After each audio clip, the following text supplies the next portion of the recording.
على رسوله الكريم أما بعد فقد قال الله تبارك وتعالى في القرآن المجيد فأعوذ بالله من الشيطان الرجيم بسم الله الرحمن الرحيم ذلك الكتاب لا ريب فيه هدى للمتقين وقال النبي صلى الله عليه وسلم خيركم من تعلم القرآن وعلمه الہی رونق اسلام کے سامان پیدا کر الہی رونق اسلام کے سامان پیدا کر دلوں میں مومنوں کے الفت قرآن پیدا کر۔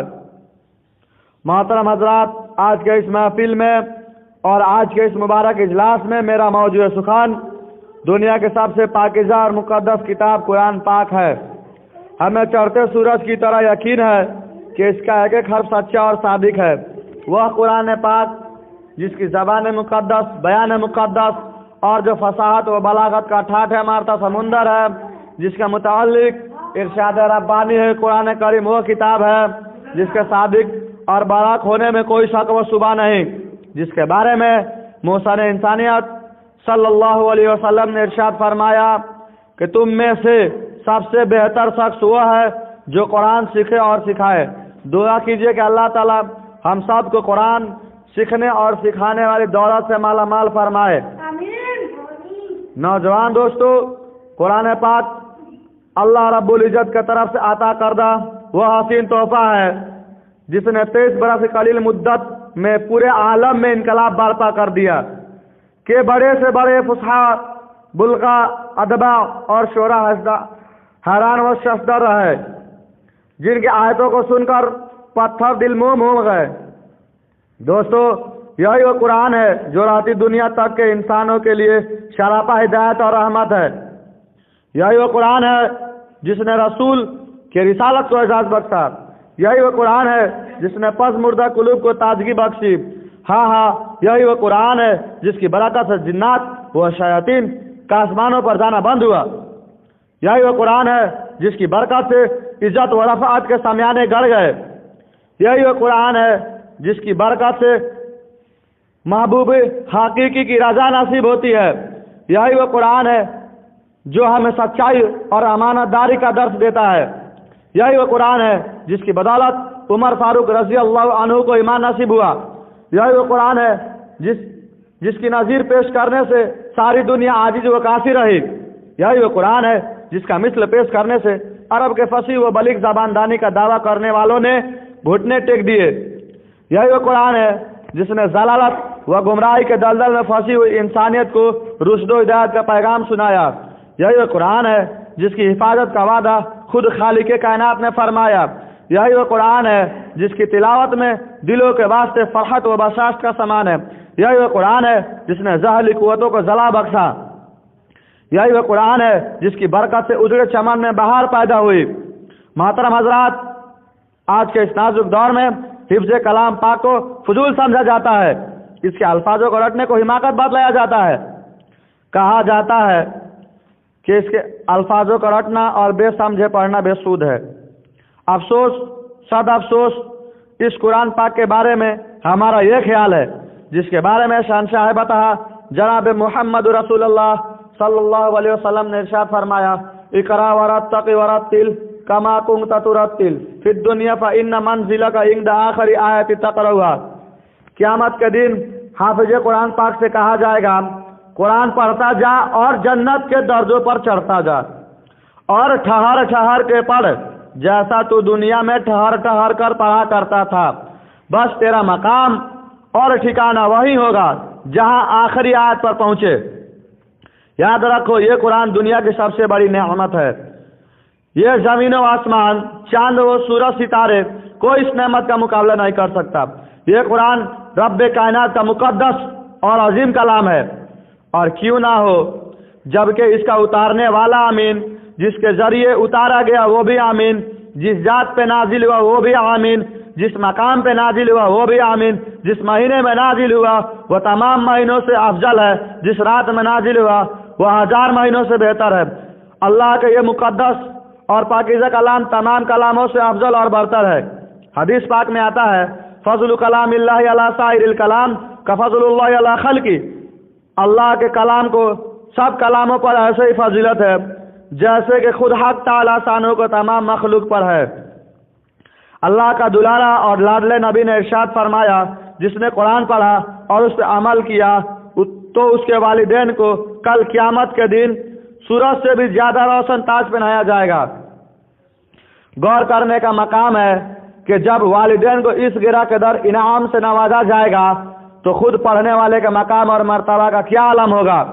حضرات، قیامت کا میدان ہوگا اور ایسے 10 آدمی جن کے لیے جہنم واجب ہو چکی ہوگی، حافظ قرآن پاک اپنے رب کی بارگاہ میں سفارش کرے گا اور پروردگار عالم اس کی سفارش قبول کرے گا اور ان کو اس حافظ قرآن کی برکت سے نجات عطا ہوگی۔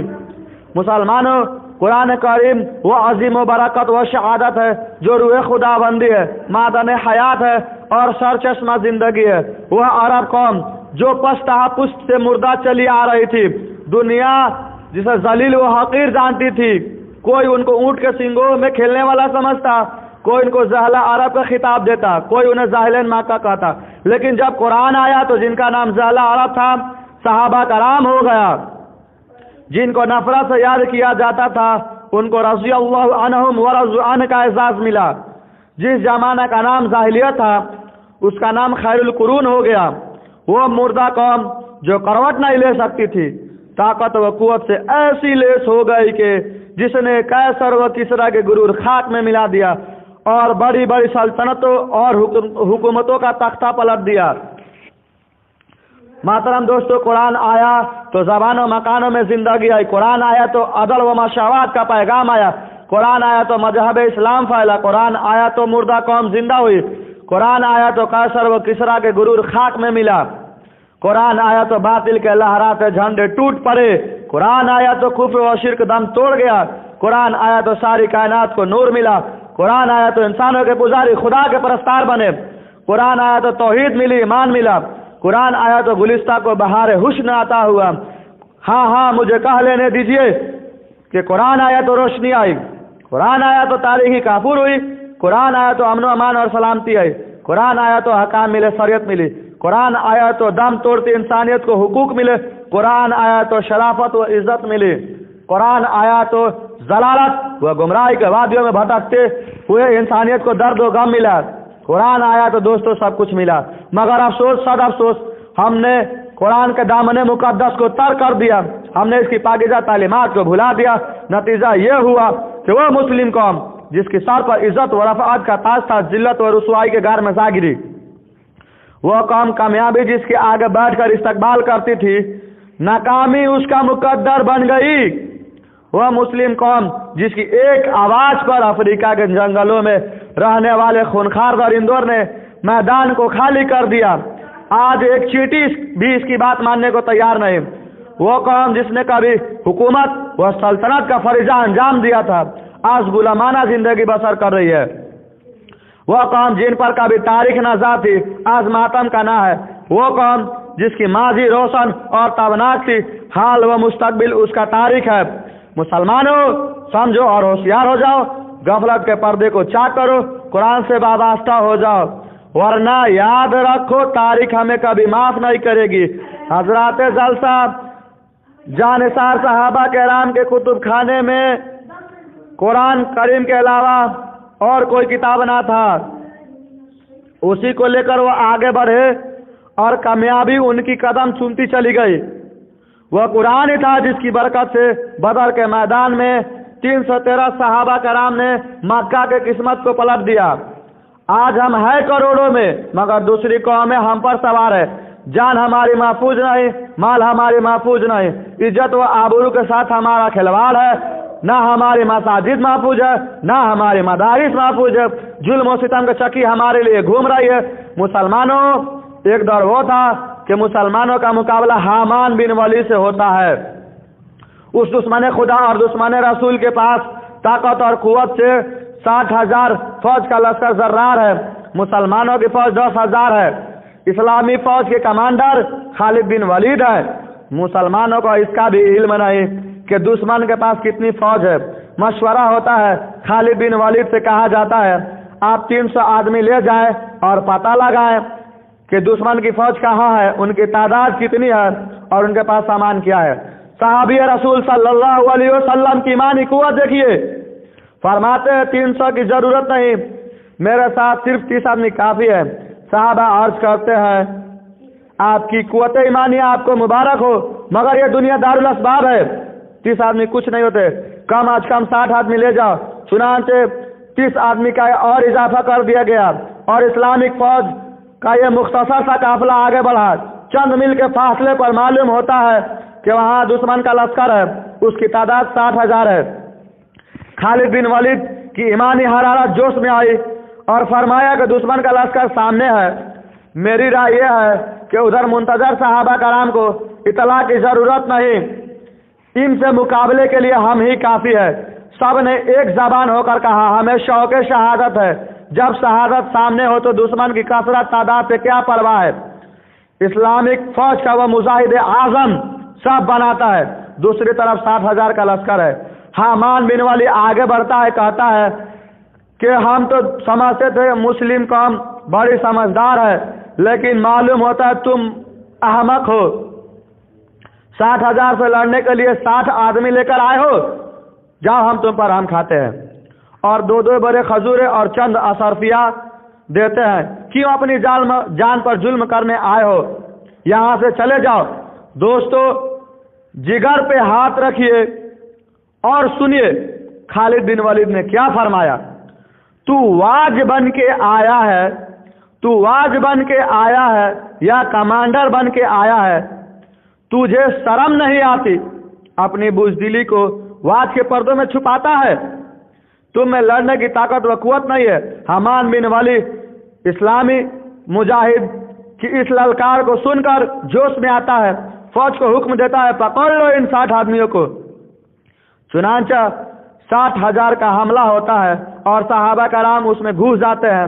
راوی کہتا ہے کہ رسول خدا کے وہ جانثار سپاہی گھستے ہوئے تو نظر آئے، پھر نہیں پتا کہ وہ کہاں ہے، سوائے تلواروں کی چمک اور کھچا کھچ کے کچھ نظر نہ آتا تھا۔ صرف 3 گھنٹے میں جنگ کا فیصلہ ہو گیا۔